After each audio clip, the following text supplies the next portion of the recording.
Second, we'll be hearing from Dr. Kristine Madsen, who is a pediatrician and research scientist at UC Berkeley School of Public Health.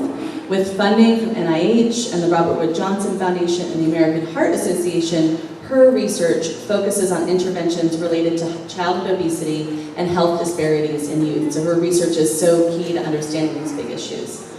She's currently finishing up a study examining the potentially addictive properties of soda in teens and laying the groundwork to examine the impact of a potential soda tax.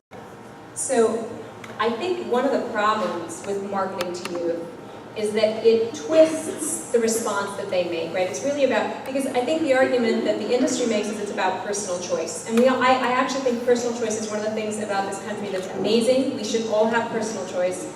But to act as if those choices are made in a vacuum, right? In the absence of one-side marketing is to act very naively. There's a huge force, it's $2 billion a year that they spend, the food and beverage industry spends $2 billion a year advertising just to kids, just to teenagers and children. That's a huge amount of money that we're fighting against, and so I think we just have to be really smart about if that's the force on the side of consume, consume, consume, then what's the force on the side of, maybe don't consume so much. And when I was in clinic, at UCSF, I don't know if was anyone at the thing last night with Dr. Lustig and Dr. Schwartzberg, and we get a chance to see that last week. So Dr. Lustig and I worked in the same clinic in San Francisco, and I would have conversations with patients about, we always said, get rid of soda. And the reason that we would say get rid of soda is because we know that soda is one of the few proven culprits in the development of obesity.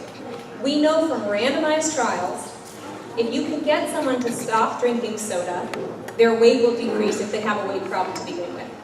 One of the very, very few pieces of information that we have that we can trust. And when I talk to the kids, we always started with, well, do you drink a lot of soda? And typically the answer was yes, and would you be willing to stop drinking soda? And often the kids would say, yeah, I want to try that, that's great. And some kids were able to do that. And some kids said no. And one time I was asking this 16-year-old girl who was really upset about her weight, and she really wanted to lose weight. And she said, but the problem is when I'm feeling really bad, if I come home and I'm feeling really bad in the afternoon, I really, really want a soda, and it makes me feel better. So that got me thinking, well, this is kind of crazy then, because maybe there's something addictive about soda. And one of the problems, for sure, is that 8 of the top 10 soft drinks contain caffeine. So, is anyone here a coffee drinker?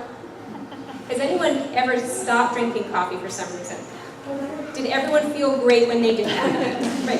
So it's an addictive property. So that caffeine is addictive, coffee is addictive, and you make a choice about whether or not you want to continue to drink it or where you want to stop, but it's hard to stop. And that's actually how we define addiction. Addiction is something where it's hard to stop physiologically.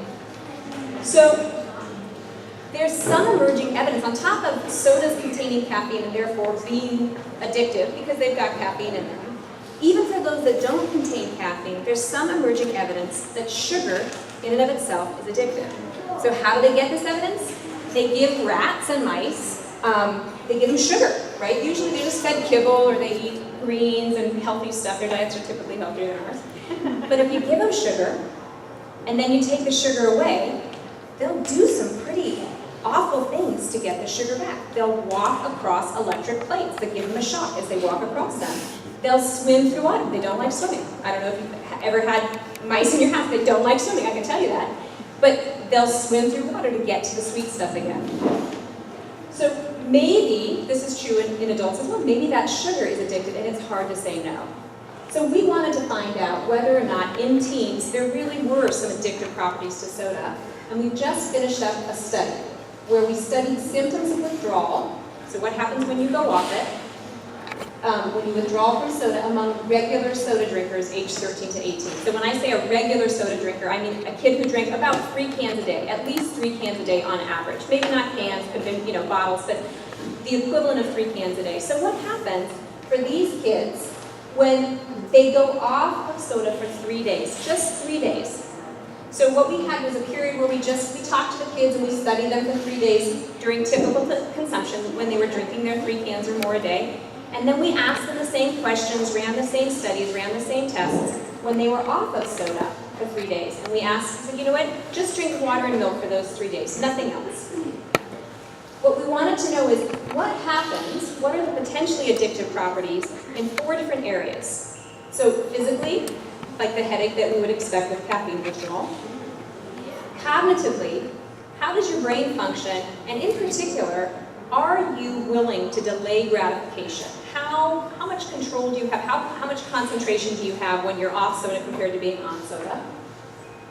What's your emotional state? How do you feel overall? Your sense of well-being. And finally, your cravings for soda. What happens to how much you want soda? If you're a regular soda drinker, you want it, you drink it every day. Does it change when you're restricting? And here's what we found. On the 3 days that the kids were not drinking soda willingly, not drinking soda, they reported significantly increased headaches, significantly increased tiredness. Cognitively, they had less ability to focus, less ability to delay gratification, meaning they wanted things more in that moment. Emotionally, overall, they had a significantly lower sense of well-being. They did not feel as good. And finally, their cravings went up, significantly higher desire for soda. This is a fairly simple study that we did. We didn't use brain imaging, we didn't use anything fancy, but this is incredibly important and really scary because ultimately what this means is that kids don't have a choice. They really don't have a choice. They're being marketed to, and then they're being physically addicted to the substance. This is not going to be true for everybody. We do think that there are some kids who probably will never like soda, never have a problem with it, but for some kids this is really going to be a problem. And as a pediatrician, I just don't think that's fair.